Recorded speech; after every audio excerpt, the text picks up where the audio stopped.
Welcome back to Community Conversations. I'm your host, Steve Mantis, and my guest today is Herb Daniher with United Steelworkers. So Herb, we've heard a little bit about your early days and your involvement in the Steelworkers, really fighting for social justice on the local workplace level, but international level.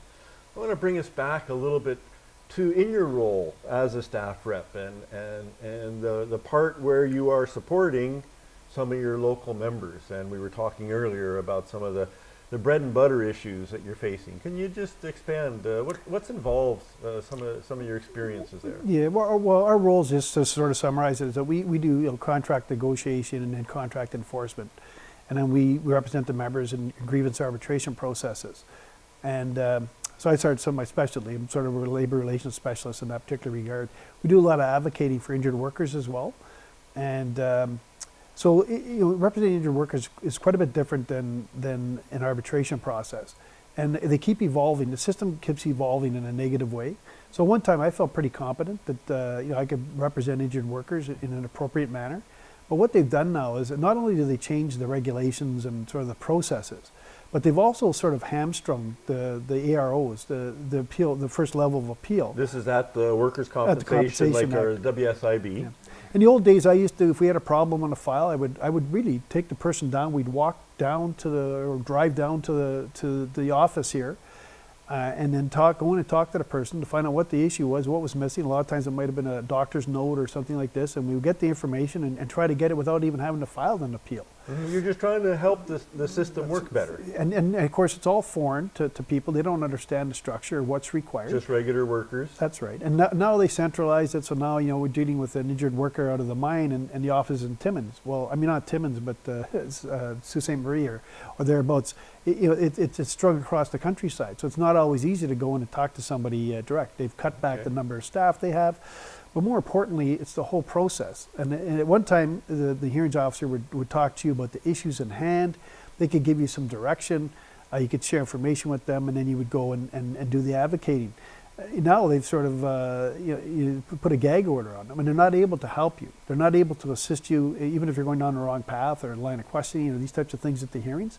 So this is like the judge, the administrative hearings officer that is overhearing what the issues are and is going to try to make an objective judgment. And you could tell, because sometimes you would ask a series of questions, but there was 2 or 3 critical questions that after the fact you should have asked, but they would ask those critical questions to be able to have the information necessary to make the determination. Which is along the lines of how the system was envisioned, was not the adversarial of the courts, but a system that actually tried to make it work more smoothly in a timely manner. Exactly, and now without that sort of assistance from the hearings officers, I don't feel as competent as what I once did to be able to represent workers in an appropriate fashion. Especially when you get in, the cases are becoming more and more complex. And you've been doing it for how many years? Well, I've been doing it for 25 years. So 25 years, and because the system's changed so much, you kind of now go, gosh, maybe I don't know enough. And so where do these workers go for help? Well, you try to keep up with matters, but I don't do it full time for starters. And again, the complexity of some of these cases are such that it's almost impossible. So where do they go for assistance? Well, the way the system works, if you're represented by a trade union, you have to go to the union to get the representation, but it's not always available. And you can't go to the workers' advisor office because you belong to a union. And then so then the unions used to be able to do a better job of representation when they didn't sort of put this gag order or bar the hearings resolutions officers from appropriating. So what's happening is that you're losing more cases. For example, I had a series of cases in Marathon, exact same fact situation, 6 cases. We've got rulings on, we're waiting to get rulings on 2. We've won 2. We had in-face hearings. The 2 that we don't have hearings because they don't do face-to-face hearings as much as what they used to.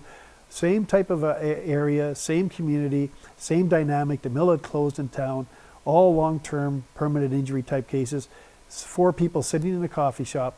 2 got their award on appeal and 2 didn't. And now we're going to WSIAT with those ones. It doesn't make much sense.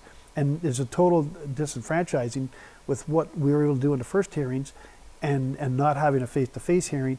So it's not even just the ARO can't help you. It's you can't even get in front of the ARO.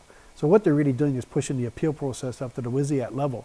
And then Which is the third level of appeal, exactly. the appeals tribunal, independent of the WSIB. And then, as you know, steelworkers are, constitutionally, we're a big advocate of injured workers. We work in a heavy industry sector where there is a lot of injuries and death.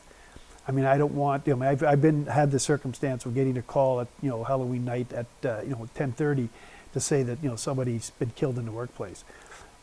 Change shifts so they could take their child, out for Halloween. That's something that sticks with you for the rest of your life, right? We had a fatality at the mine recently as well. And again, these are unfortunate circumstances. And that's just the tip of the iceberg. I mean, there's people getting maimed and injured and exposed to the hazardous chemicals, every day. On a good news story, some of the work we do, I had a person come into my office there a couple of days back and had a hearing claim. So I just filled out a form. It was more or less just helping them, assisting them to ask the right questions. Filled out a form and he came back in the office. He now has access to hearing aids. He has a substantive hearing loss in both ears, bilateral hearing loss, and he's got a NEL award. Now, the NEL award isn't going to replace the fact that he's got the hardship of having a hearing, but he's now going to get hearing aids, and I'm sure his life is going to change because and it was a simple matter of advocating for people. And we're able to do a lot of that where people can't find their way through the systems. We're able to assist them in the work that we do on a daily basis. It's not just about contract enforcement. It's about helping people out, or if they can't get a wheelchair, or a piece of health equipment, somebody that's lost their job and destitute. I mean, can we find them the resources? Can we work them through the community agencies?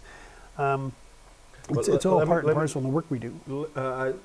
We're in our last minute, and I want to just turn to kind of two little things that connect. And so our injured workers group, when we first started 30-something years ago, Steelworkers were the first ones to give us support and has been there supporting us ever since.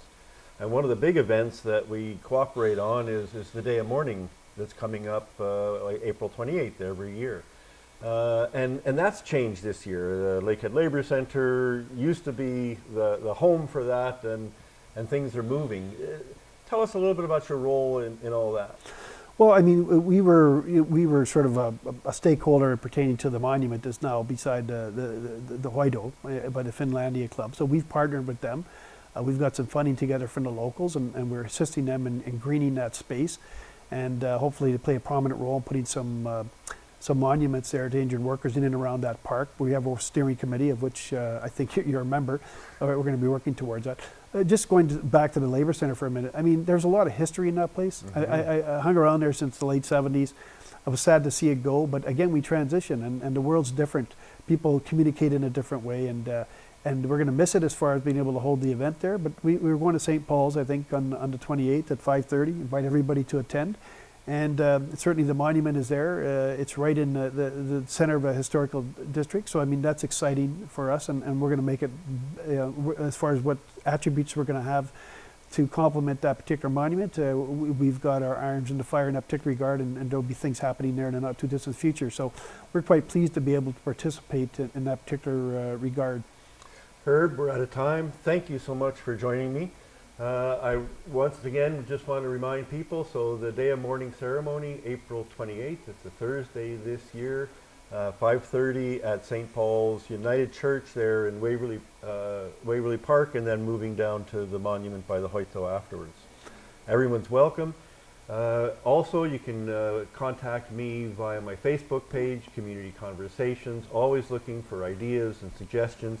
I want to give a final shout out to the staff here at Shaw Cable that make this all happen in such a good way and environment. Thank you very much to all the great staff here. We're off for the next few months, and we'll be back in the fall. Please stay safe and stay tuned.